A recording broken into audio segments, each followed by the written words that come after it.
News 24 తెలుగుకి స్వాగతం. నా పేరు రవలి. వార్తల్లోని ముఖ్యాంశాలు ఇప్పుడు చూద్దాం. దర్శి నియోజకవర్గంలో నిన్న రాత్రి జైహో బీసీ సదస్సు ఘనంగా జరిగింది.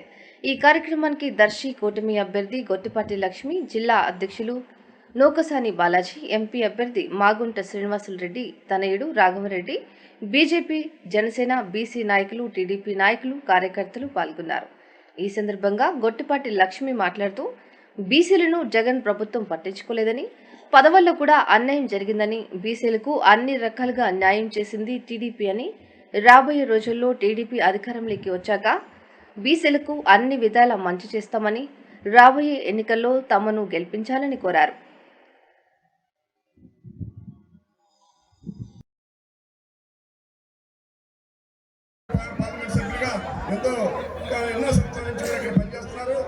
ఇద్దరిని కూడా గెలిపించవలసిన మనందరి పైన ఉందని తెలియజేస్తూ ఈరోజు ఇక్కడికి ఇచ్చేసినటువంటి బీసీ సోదరులు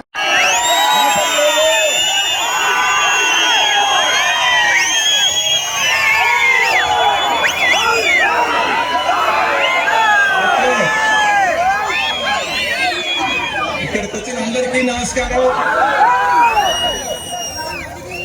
ఇక్కడున్న నేతలందరూ ఏదో ఒకటి చెప్పుకుంటా పోయినారు. బీసీలకి ఇది చేస్తున్నారు, అది చేస్తున్నాం, ఇది చేస్తున్నాం అని చెప్పి.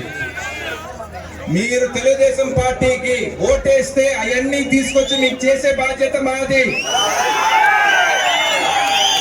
మీరు కానీ తప్పు చేసి వేరే పార్టీకి ఓటేస్తే ఇప్పుడున్న పరిస్థితి అదే రకంగా కంటిన్యూ అవుతుంది. మీరు మారాలి, మీ బతుకులు మారాలి, మీరు ముందుకు అడుగేయాలి అని అంటే మీరు తెలుగుదేశం పార్టీకి ఓటేయాలి. తెలుగుదేశం పార్టీ అనేది అందరినీ కలుపుకొని పోతుంది. అదే విధంగా ఈరోజు జనసేన పార్టీ, బీజేపీ పార్టీ వాళ్ళు కూడా కలుపుకొని పోతున్నారు. పవర్ స్టార్ పవన్ కళ్యాణ్ గారు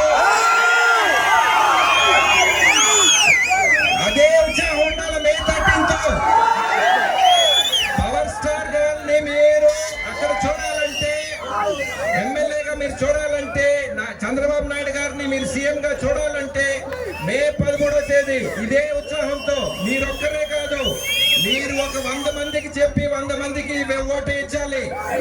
ఎక్కడ తగ్గకూడదు, ఎక్కడ తగ్గేది లేదు. దర్శి అనేది ఏప్రిల్ 4వ తేదీ చూసాము.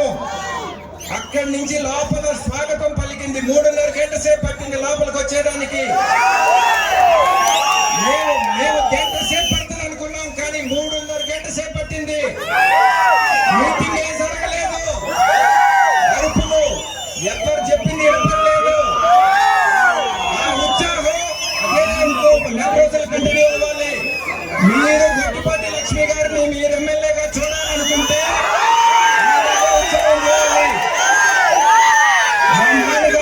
30 సంవత్సరాలుగా మీకు సేవ చేసుకుంటా పోయినారు. అదే విధంగా మాగుంట కుటుంబం ఇంకొక 30 సంవత్సరాలు మా నాన్న నేను ఉండి మీకు సేవ చేసుకుంటాను. ఇంకెవరు లేరు.